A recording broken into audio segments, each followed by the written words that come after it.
First off, want to just apologize for that hella cheesy fucking thumbnail it made me do. But anyways, yeah. Good morning, good afternoon, good evening, guys. Welcome to Otaku. Chris is talking. Yeah, this is a live reaction for Boku no Hero Academia season 2, episode. What episode is this? Episode 9 or episode 22, however you want to bloody say it. Bakugo versus Uraraka Ochako, and it was interesting. It was a lot of character development, mostly on Uraraka's side, and actually a little bit on Bakugo's side as well. As at first it seemed like Bakugo was literally toying the hell out, literally toying so much, and to a point where even everyone in the crowd was watching like, is this even right to watch? It just feels like we're just watching him bully her. And like I've read the manga, so it wasn't like that like shocking because I knew what happened, but I totally forgot how I kind of felt watching it, and not the him kind of just fucking playing around with her, but it was the her mindset and her mentality and what she was actually doing and what her actual strategy was and how strategic she actually is, and how this series focuses a lot on the characters really becoming strong by themselves compared to other series where the characters have to use the strength of those around them to help them develop. In this series, it focuses on them on a lot of characterization, and that's one of the things that makes Boku no Hero Academia really stand out. So without fucking dick riding Boku no Hero Academia, I just wanted to kind of just throw that out there, and I really like that. Now, I thought the art and animation looked pretty cool as well. Like, did Ochako, did she go to the school of running from Naruto? Like, hands behind her back, fucking, you know. That shonen run that you see in almost fucking any Naruto opening. But yeah, so she was doing that quite a lot, and I was like, how big is this fucking stage? Because she's running and she's not running, and sometimes it's kind of maybe I'm just looking way into it. But yeah, so I thought that was pretty cool. So we got to see like her how she was gonna fight around him, and at first it was like, why is he standing still? Is he really looking down at her that much that he's literally gonna just do everything standing from the same spot he started from, and she's running around. I feel like she could have used maybe the whole smoke screen and everything maybe a bit more. I feel like in other series, they use the elements, the surroundings a bit more, and maybe this is the kind of things that she'll probably have to use, or well, she'll probably learn in the future for other battles and stuff. But apart from that, it was pretty smart of her to get the debris to float up in the air. It's an actual damn shame that Bakugo is just way too fucking OP compared to her. Now, literally, as all the debris and stuff came down, he literally took it out in one go. And what was nuts, it wasn't like just the debris. Everyone in the arena was like blown back by the force of that. Which kind of, so if we're trying to think about how powerful that is, would you guys say it's the equivalent of Todoroki's fucking ice maker Fairy tale. Oh, fairy tale. Let's not even get into that. Ice make a fucking weird ice thing which came out of the stadium in last week's episode.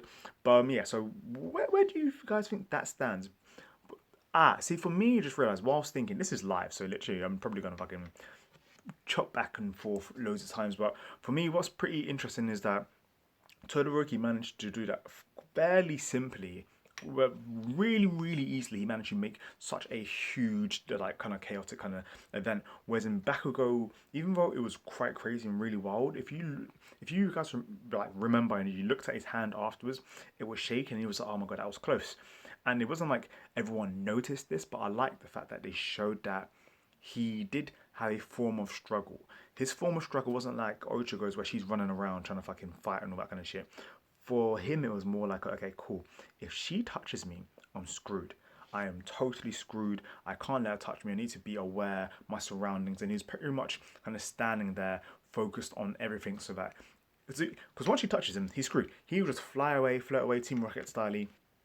That is it. So I like that they showed both their dynamics, and both how they both thought about each other, and like how Bakugo didn't look down on her. I also like that Razorhead brought up to Present Mike as well, because Present Mike, he started kind of being the whole favoritism thing towards Ochako, and it's kind of like, yo, you know what? You need to look beyond that. Also, that character, the one who's got the quirk of being able to copy other people's quirks. Sorry, it's a live, so I don't really have my notes and shit. I just want to just off the dome, straight up from the episode.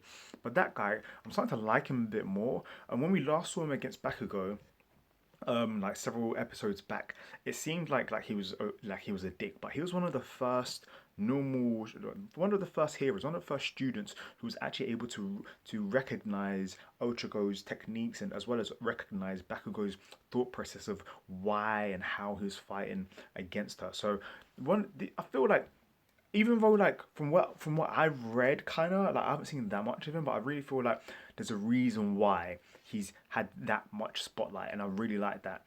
So now what else happened? Okay, so we also had nice little bit of characterization between Midoriya Izuku and Bakugo as well. And that it wasn't like that long of a scene, but that scene in the hallway, like it was kind of funny at first because it showed you that Izuku's still kind of scared of Bakugo, even after the whole thing, even after Ochako lost, even though after she went all in and she got fucking blown to pieces, and he's like, oh shit. Like I was gonna think, oh rah. When I first read it in the manga, I was like, yeah, this is gonna be it. When he sees Bakugo, he's gonna be like, what did you do?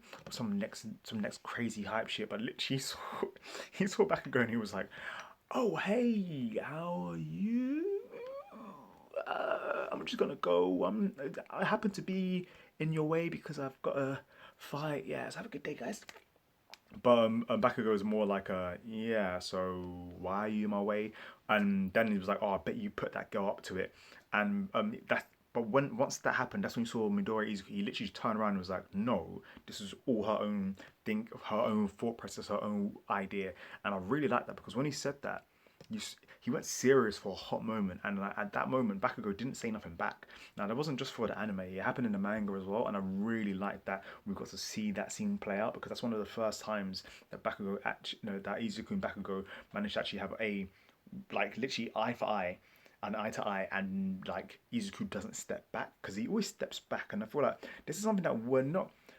It's not like in your face that Izuku's maturing, that he's becoming such a bum ass, a cool dude, but it's kind of like bit by bit, episode by episode, every now and then, and so that was one of my personal favorite parts of this episode, as well as best girl Ochako just giving her all, really trying, and it's nuts because her abilities weren't that powerful, and this episode really wanted us to know the abilities weren't that powerful, but it's about how much heart she had and about how much she put in, regardless of where she stood. And I feel like this is the kind of stuff that a hero needs to be able to do, especially when like they become pro heroes and shit's about to get real. They need to not think, oh my god, I'm weaker than this person. How will I ever survive? But it needs to be more of a, all right, I need to do my best. I need to think of tactics. I need to think of techniques of a way to defeat this person who's obviously bigger than me, obviously stronger than me, obviously has more experience, but what can I do to defeat this person? And so that's why I think Ochako, this was a really good bit of characterization for Ochako,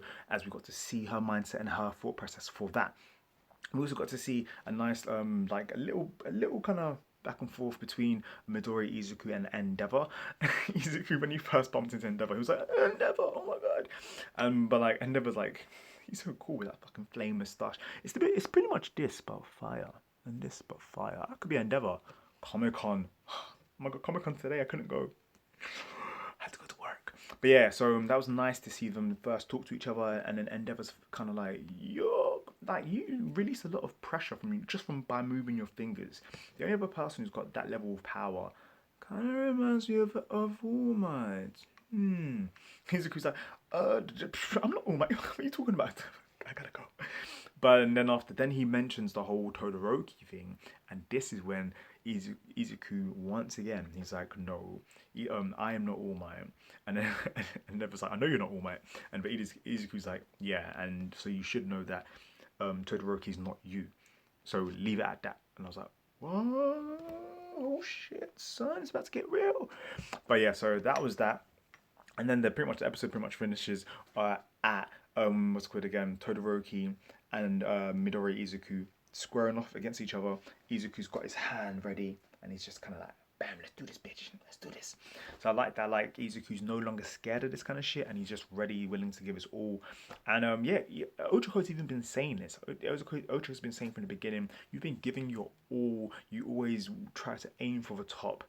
And man, I keep saying Ochako, but Ochako is best girl, and I really can't wait for them to ship together because it's obvious that the shipping is there.